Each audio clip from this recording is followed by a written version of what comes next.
Hey there. Welcome to Learned by Doing, a podcast by me, Megan Smila Burke.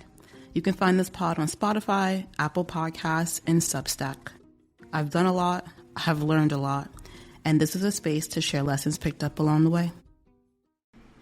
I am loudly here to remind you that your name is your name. And if you know me, then you've heard me talk about this before, but I turned down an opportunity last week because someone spelled my name incorrectly in an email. And the context with which it happened made it even worse. But I think in general, that's where I'm at right now in life. You know what I mean? First of all, my name is Megan, not Megan. And I love my name because my mother is Cleola May. I love my mom. And she made me Megan instead of Megan. Mind you, the women on my mom's side, my mom is Cleola May, her mom is Bessie May, Janetta May, LaWanda May. It's all up in my family, right? Southern Bells. And then also my middle name is Tamila, which is in typical Black American fashion, a tradition, if you didn't know, my parents' names combined. And so I always giggle about the fact that my mom is so self-centered, which I love that she put her name in mine twice. 2 out of 3 times gave my dad the last name here. And I love that. So not only do I love my name, but my name is also, my mom is in my name. But even more so than that, I am very big on details and paying attention to the details and also respecting people enough to pay attention to the details. So I don't play about it. And I've come across many people, particularly the Megans of the world, when I correct someone, if I'm on a call with with the Megan, and I'm a Megan, and I correct someone because I always do. They'll say, oh, well, I don't care. And I'll say, cool, well, good for you. And they usually will correct themselves because they're like, oh, I'm tripping for saying that. Yeah, you are. But it also made me think the last time that happened, it was last year. It made me think, for me to feel so convicted and enough to interrupt people, mind you, my friends as well. If they hear someone say my name, they'll stop them and say, no. Shout out to 245. They will interrupt someone and say, her name is Megan. And, when this happened last year, it made me, feel badly for people who don't correct people because they're like, oh, it's no big deal. I don't mind. That's how you want to move through the world, because also for you to not care about the details for yourself, what it says is you don't care about it for other people. And that same person, that same Megan, someone was speaking in our little group, and then before I spoke to them, I said, just to clarify, is your name this or this? And they were like, someone else, this other person. They were like, oh, it's this. Thank you for asking. And I saw her flinch. Exactly. Come on, take a second, slow down. So anyway, when that happened, though, I was like, what makes me so, you're going to say my name correctly? Because that has to be an example, because the people who don't do it, that also probably came from an example. And I realized, again, it's my mom. And I brought this up to my mom, and she said yes, because my mom will correct people immediately as well. And she said, ever since you were a kid, she said, I would correct everyone. And then I thought back, and I remember her doctor's offices, anywhere. My mom would say, no, it's Megan. You're going to say her name correctly. And she wasn't rude about it, because it's not rude. It's just reminding you to say my name correctly. It's not a big deal. You know what I mean? And so I just love that about her. So not only is she in my name twice, she is where I got that from, to say, no, let's take a second. And I'll tell people, I'm in no rush. I'm patient. We can practice. But it also makes me feel a way for the people who are just like, oh, I don't mind, or, okay. Anyway, I've always been that way, right? And it rubs people the wrong way. Some people the wrong way, that I am that way. And I love that. Cool. Let me repel the people who aren't for me, right? Last year, I joined, it's maybe been a year now since I've been going, this wonderful writing group that I never linked to. Mind you, I share a lot online. I share resources. I haven't told anyone about it. This is it's not mine, obviously, but this is for me. I haven't shared it with anyone. I doubt I ever will, to be honest. And it's people from all over the world, and it lights me up. I just leave feeling full. And especially as a facilitator, considering I facilitate so many spaces and I usually hold space for people, I am so grateful to have that space, because the facilitator does such a wonderful job. I've learned so much from her about how to command a room and how to create rules, and the way that she creates structure, oh my God, with such tact. But do you know, no one has ever said my name incorrectly? And that, mind you, sometimes it's like 100 people from all over the world. No one has said my name incorrectly. And they always will ask first if they don't know. They'll say, is it Megan? Yes, it is. And same with me.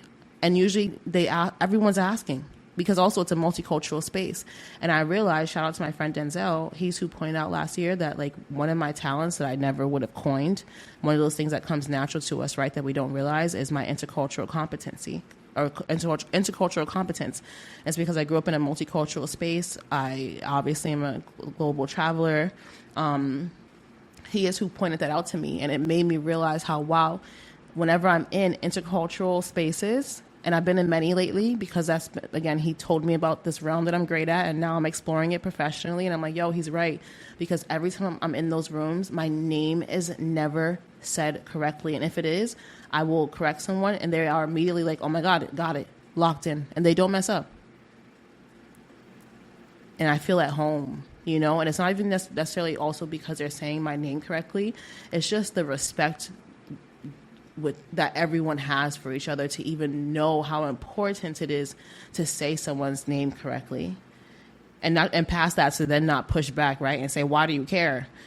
And yeah, it's just been such a great sign that when that's the case, same with again, shout out to 245, or just anyone who is always very firm with other people on my behalf about saying my name correctly. I think it is such a sign of respect. And again, hearing your name said correctly is home, right? When I'm at home, my mom is saying my name correctly. It's the same with May. Sometimes it still kind of throws me off when people who don't know me like that call me May. I don't like it, to be honest. I never introduce myself as May. You usually have to hear it you usually have to hear someone call me that. And that's usually when people pick it up. It's never that I introduce myself that way. And it's because, and I would say people, like, I'm lovingly known as May, or I always will say, if I do say it, I'll say people who love me call me May, because May and May, that's what my family calls me. You know, my little cousins call me May. I'm Auntie May to my nieces and nephews. And it's just so familial. And I think there's just a lot to be said about names and feeling welcomed into a space, and again, feeling at home. And so I don't know what your name is. Maybe it's conventional and easy to remember, or maybe you have a certain nickname that you prefer or that you don't prefer. And I just hope whatever it is that you correct people. Life is too short also for me to be uncomfortable for the sake of someone else being comfortable. Ew, absolutely not. Wait, I just got out of bed because I realized I'm like, I didn't tell them about the opportunity that I turned down. So last Monday I hit up this writing course, and it's like, it seems to be writing workshops, courses, etc. That's the business model. The guy that was hosting this 8-week course, though, he seemed really cool. Oh my gosh, on his website, he says he's a writer, a nerd, a researcher, and a teacher. What? So I said, oh my gosh. And it was like a 8-week course about memoir writing. I want to start writing my book, or the first of many books, I hope. And I was so excited about this course. And so I hit them up. I said, hey, do you have any scholarships available? They said, we can give you the early bird pricing. So I was like, okay, cool, I'll take it. It was like $50.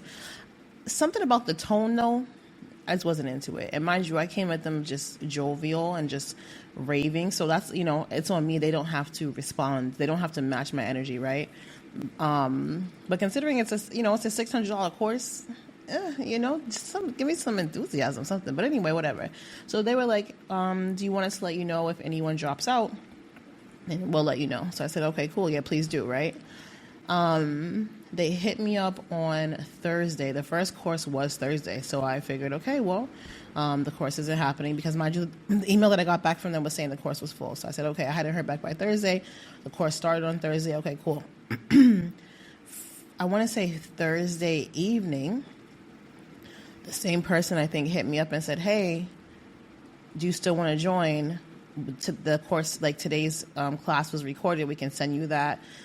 Let me know, and I'll send you a payment link or something. And it's like, no, I wanted to join live. It's 8 courses, it's 8 classes. Also, if you know me, I'm the type, I sat at the front of the classroom because otherwise I won't pay attention. I don't get why people buy things and they don't attend live. Personally, I have questions. I want to go live, But most importantly, she spelled my name wrong. And it's a writing course. Your whole business is writing. And then I said, hey there, it's Megan with an asterisk. And then I said, no, I'll pass because, I missed out on the first course. I'll keep an eye out for his other courses coming up. She responded and said, she's at AWP, which I didn't find out until today. Is Association of Writing something professionals, maybe. I was in a writing circle today and they mentioned it. Because when she said that, I said, what? I don't care. She said, I'm at AWP. I'm on my phone or something. That's why she spelled my name wrong. You're a writer selling writing courses. This is a perfect example of it's sloppy business regardless with a potential customer, again, for a $600 class. But also you're a writer. And you thought that you emailing me from some event was for me to care. It also made it worse that she said that. I don't like things like that. Cannot deal with things like that because did you spell my name wrong or did you spell my name wrong? So I never answered. I would never give them my business, to be honest. I didn't like the exchange. And again, to be a writer with a business built off of selling writing courses and to spell my name wrong, it really rubbed me the wrong way.